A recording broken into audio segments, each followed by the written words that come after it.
Dr. Nomad Productions is the name of the channel. I am your host, DA.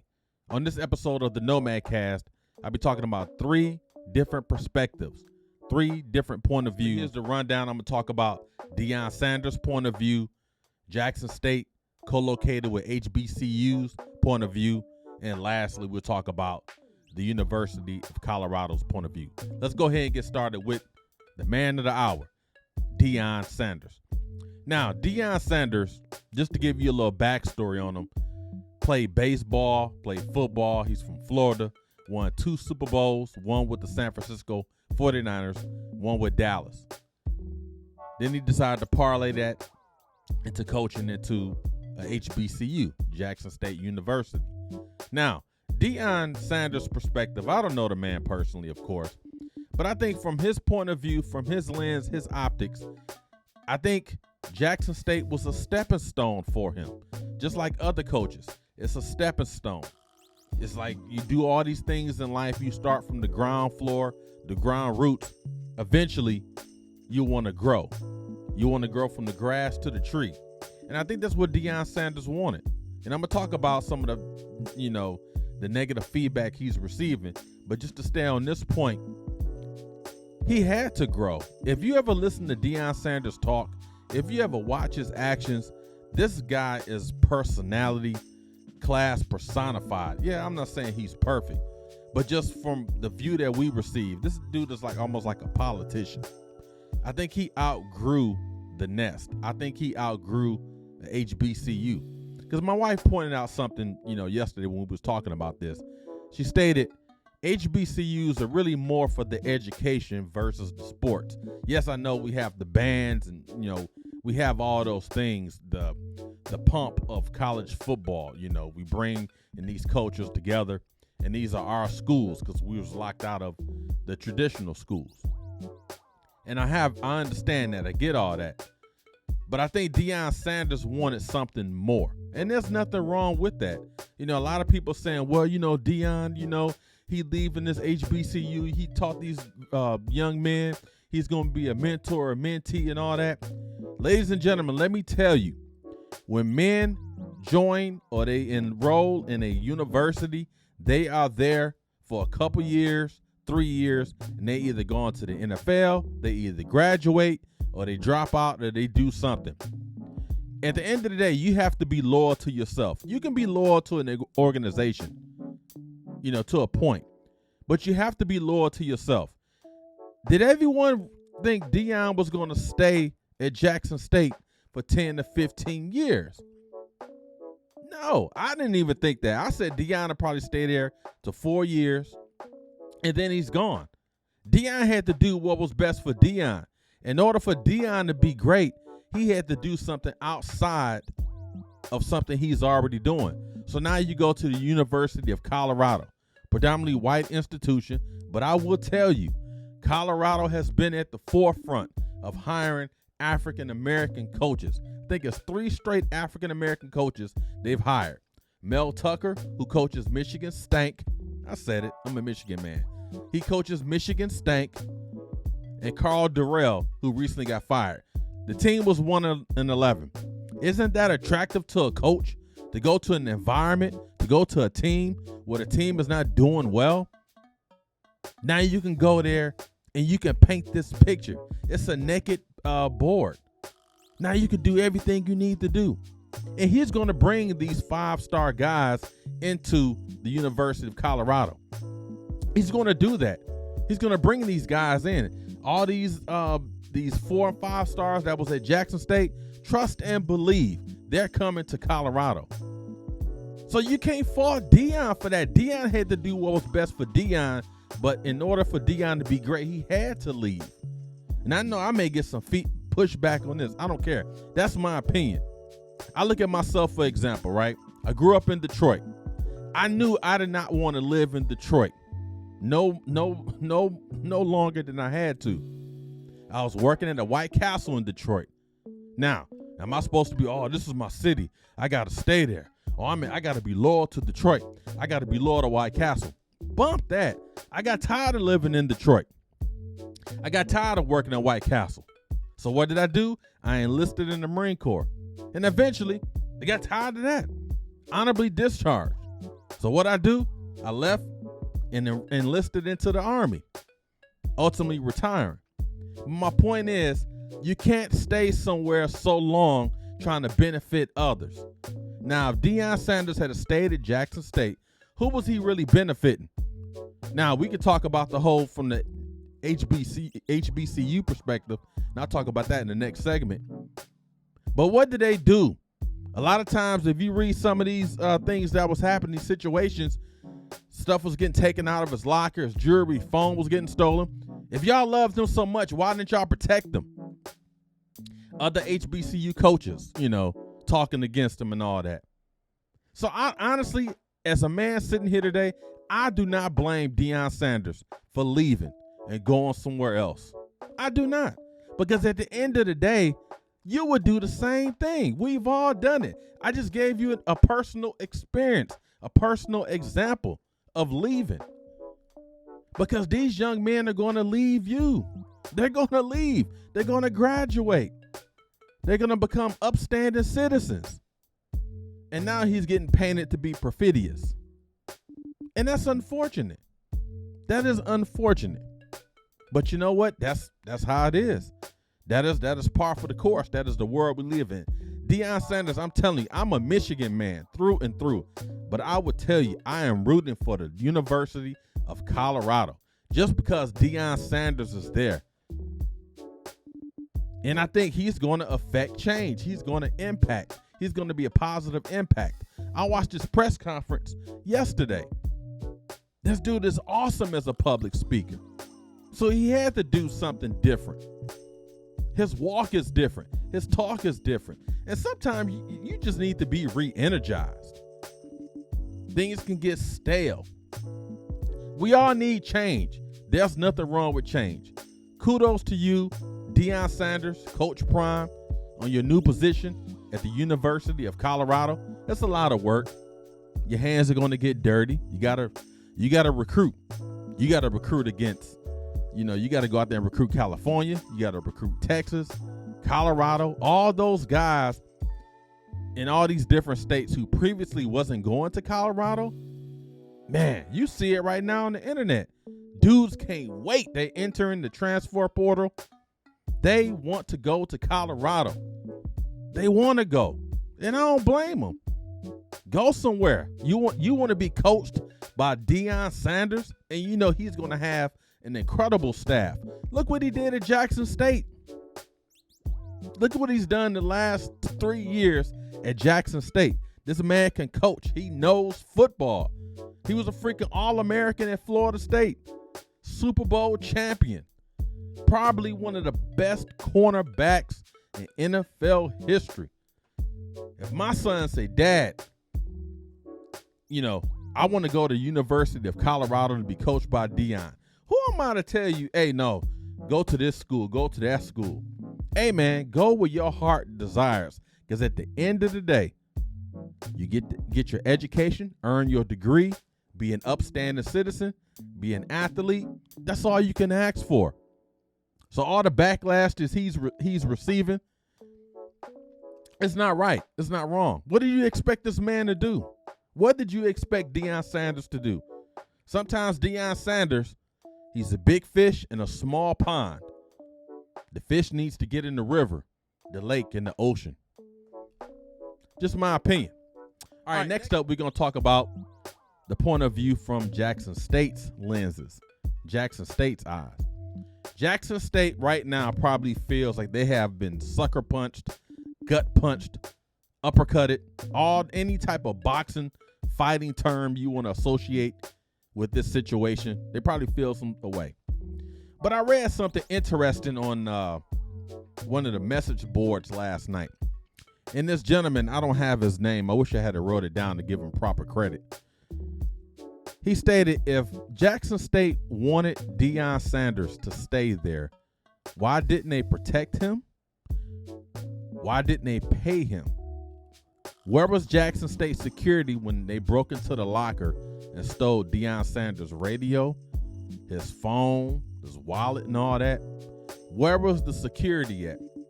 And now he's getting all this backlash because he left a HBCU, Jackson State University.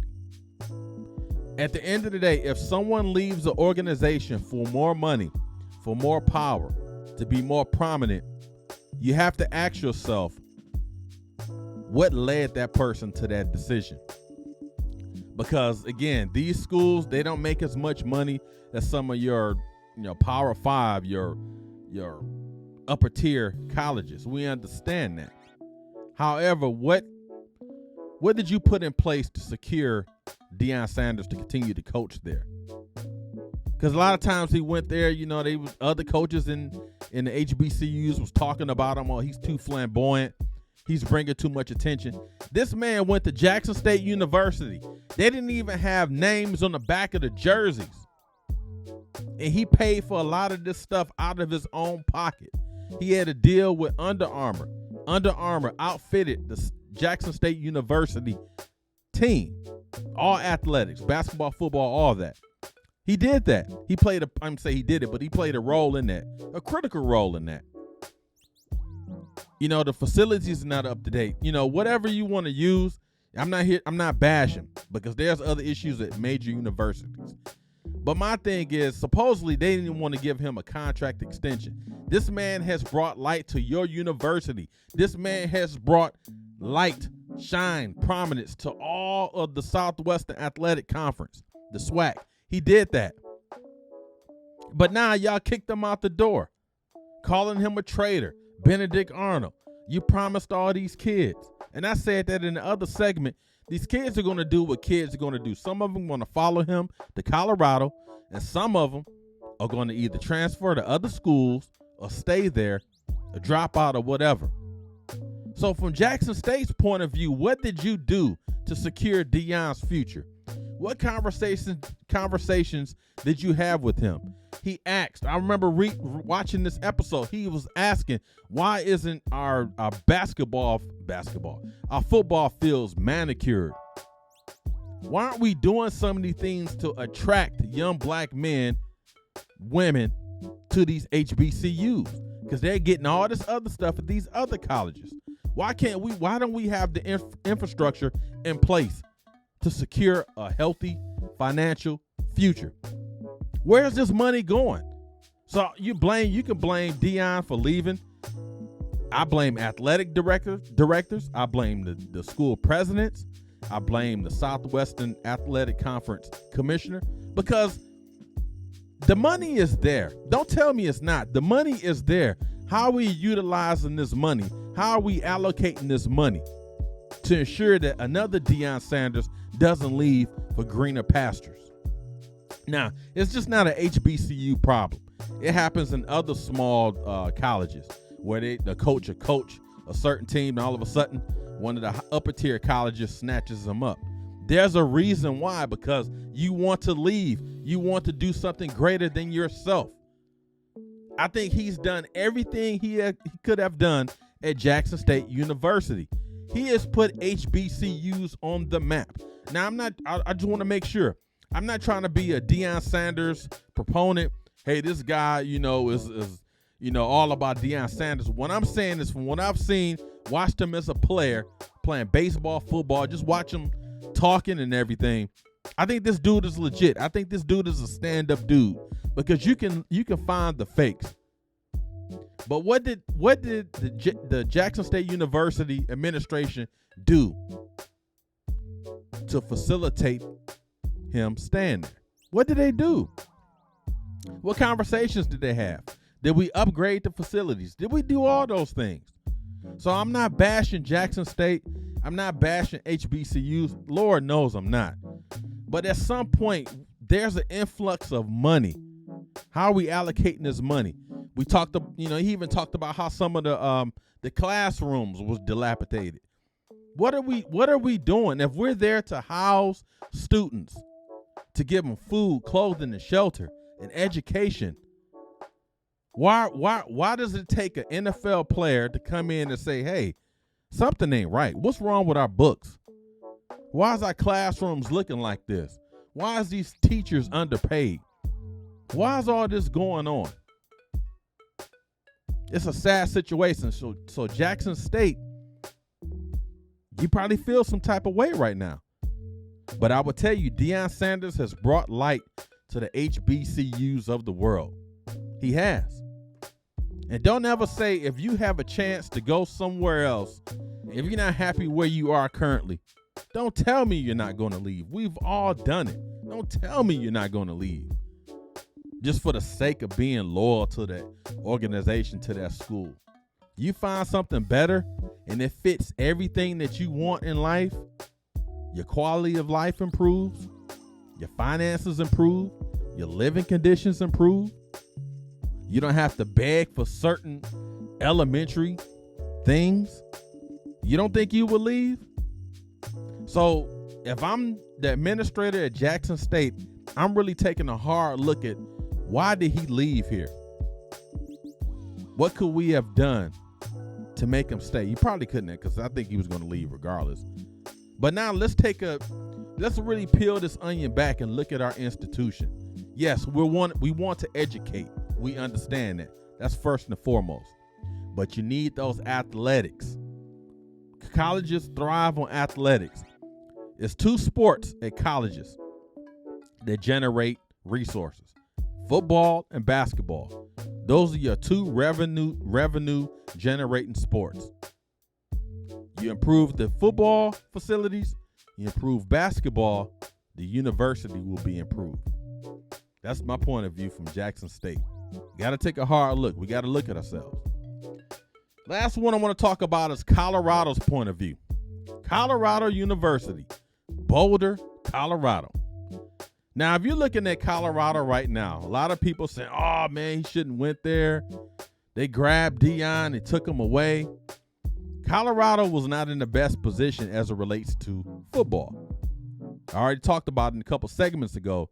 They've been at the forefront of hiring African-American coaches, right? This is the third straight African-American coach they've hired. But they hired Deion Sanders. He's a little different from a lot of these other guys. Now, Colorado football, I remember growing up, Colorado football was great. Darian Hagan, Rashawn Salam, Cordell Stewart. What's the one guy from Detroit that caught that pass against Michigan?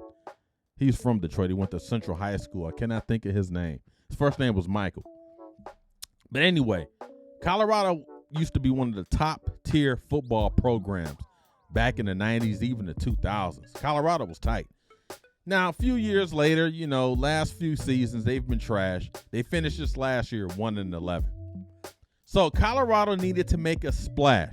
Colorado football, the athletic department, the president, whoever's in charge of that decision-making process, who's ever in charge of that university, needed to re-energize a dormant program.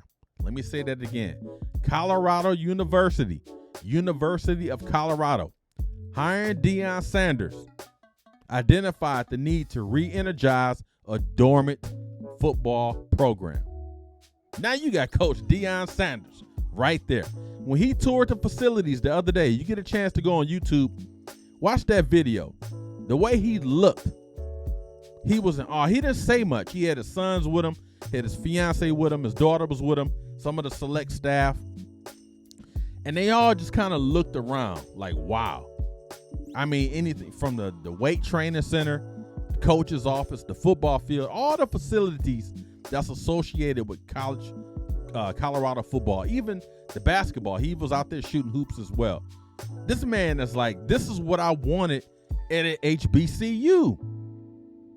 This is what I wanted. And all these athletes, these mega stars, they always talk about, support this, support that, but they don't give back, because if you had gave back and if you had allocated the funds properly, he probably would have stayed at HBCU.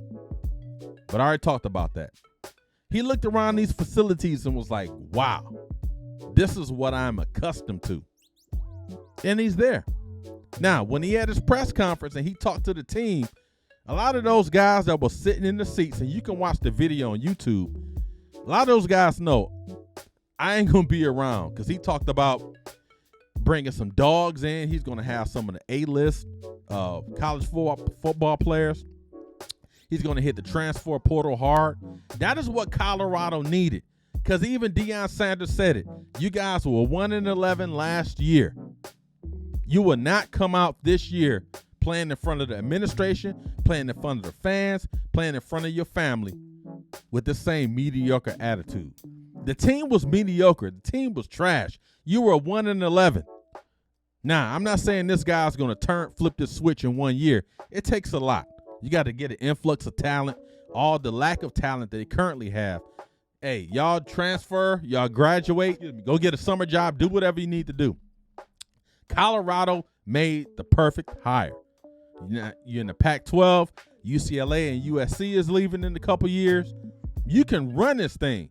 Deion Sanders can recruit Colorado, California, Arizona, Texas, even bring some of them guys from Florida. That's where he's from. He went to Florida State. Colorado, I'm telling you, I'm a Michigan man through and through. Trust and believe I will be rooting for the University of Colorado just because I know what Deion Sanders can do. And I believe the message. Is the man perfect? No. I'm talking from a moral standpoint, football standpoint, football wisdom, all that. I believe he's going to do probably one of the best jobs in recent memory. You've seen it done in other institutions. So, again, if I'm the University of Colorado, I am sleeping better knowing that Deion Sanders is in control of the football team. Now, what happens now? The basketball team may start getting some of these 5-star players, because the basketball teams in Colorado used to be good. Chauncey Billups went to Colorado. So these guys, they have the chance to do something great. And I believe he wanted all that to happen at HBCU, at Jackson State to be more specific. And for other reasons, he left. And now he's the coach. But he told him, he said, I have unfinished business, because Jackson State has to play in the Celebration Bowl December 17th, if I'm not mistaken. He's going to finish that. And he told him yesterday, once I finish that, I'm here. I'm on my way. Hey, I give props to again, I look at that. That was almost like a snapshot of my life, just like you guys' life as well. Sometimes you leave situations where you think it's perfect, where you feel loyal, you think you need to be there, but in actuality, there's something else that you need to do. Whether it be more money, lifestyle change, quality of life, or whatever. There's something he wanted there. He couldn't get it. And now he's at the University of Colorado. Now, 2-3 years, I may have another episode where he leaves and coaches in the NFL. But that's what you do. You move up the ladder. You have a ladder in life. Do you stay at that first rung, at that first step? Yeah, if you don't believe in upward mobility, you don't want to make any change, you're comfortable where you at, stay where you at. But for those of us that have took a chance on life, jumped off the ledge and let our eagle wings spread, you have to do something. You have to be challenged, because things start to get stale. You fall into a rut. I'm comfortable. And he wanted to do something different. Kudos to him. Kudos to Deion Sanders for leaving. Kudos for the HBCUs. I want to give them credit for even hiring Deion Sanders to coach them. And more props to them. And give props to the University of Colorado for hiring him and believing in his vision, because I think he's going to do something great. A lot of these young brothers out there, they're going to go to Colorado. I'm telling you, seeing it right now.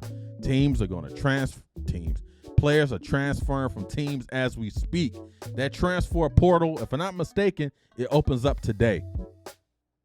Names are going to be entered in that transfer portal. 5-star, 4-star, 3-star guys. And I bet a large amount of those guys are headed to Boulder, Colorado. All these guys playing with Alabama and some of these other big-time schools that's not getting playing time at them big-time schools, trust and believe they going to Colorado. Trust and believe that. Name entered in the transfer portal. Where you want to go? University of Colorado. I want to be coached by Deion Sanders. There's no lies there, man. There's no lies. They're going to do an awesome job. Give them a couple years. Watch out for the University of Colorado. Until they play Michigan, then you know that's a whole nother story. Whole nother story. All right, y'all, that was my episode today. Again, I just wanted to touch on 3 point of views from the Deion Sanders point of view, from the Jackson State / HBCU point of view, and I want to talk about Colorado's point of view.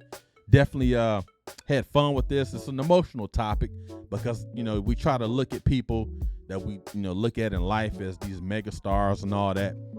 But a lot of times our lives parallel because we're doing some of the same things. We believe in upward mobility. We believe in taking, you know, instead of getting on a daggone escalator, let's get on the elevator. Let's do some of these things to enhance our quality of life, our finances, our resources. What can we do? If you're Bob working in the basement of IBM, are you tired of working there? Do you want to do something different? Tired of sitting in the basement working, making files? I want the 39th floor. I want the corner office. You want all that because you want upward mobility. And if you don't want upward mobility, you don't like change, you want to be comfortable, stay where you're at, don't complain, because you are the one that's choreographing your steps. You are the one that's choreographing your life. So if you're happy where you at, you want to complain, you want to just not do nothing, you don't want any advancement, you don't want to be challenged, stay where you at, shut up. Got a little emotional right there, but I'm telling you, it happens in life. Everyone's upset with this man for leaving. Dude, hey, we all got our own lives to fix, but I think it's a fascinating story because, again, it parallels to what we're all doing as normal people. Hey, appreciate you guys tuning in. Stay tuned, stay locked. Thank you for supporting Doc Nomad Productions with the 2 shows, with the Nomad Cast and Nomad Kicks. 2 shows, 1 channel, got a website, 60-second clips on YouTube Shorts, 60-second clips on TikTok, 60-second clips on Instagram, 60-second clips on Fanbase. I think that's all for today. Appreciate you guys tuning in. See you when I see you. Stay tuned, stay locked, be blessed. Let's say it all together. Until we meet again, trust and believe.